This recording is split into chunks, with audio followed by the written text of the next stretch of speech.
Bonjour à vous. Alors, je vous publie des vidéos de ce genre environ tous les jours. Donc, n'hésitez pas à faire un tour dans ma chaîne histoire d'en profiter. Surtout, abonnez-vous, laissez-moi des commentaires histoire que je puisse savoir quelles sont vos différentes impressions vis-à-vis de mes différentes vidéos. Donc, sans plus tarder, nous allons commencer avec le schéma mécanique.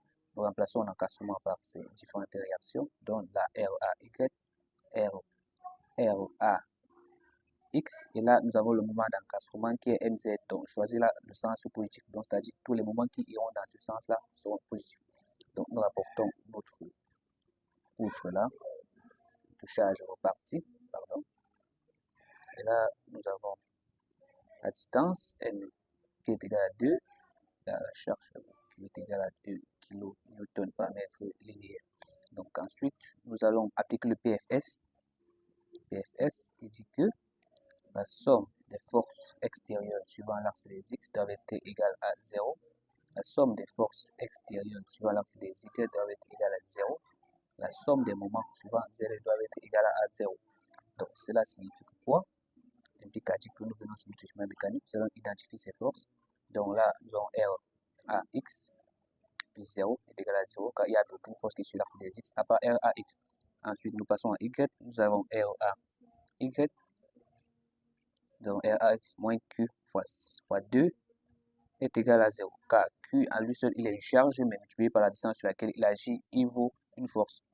Donc ensuite, nous avons MZ moins 0 RAX plus 0 RAY moins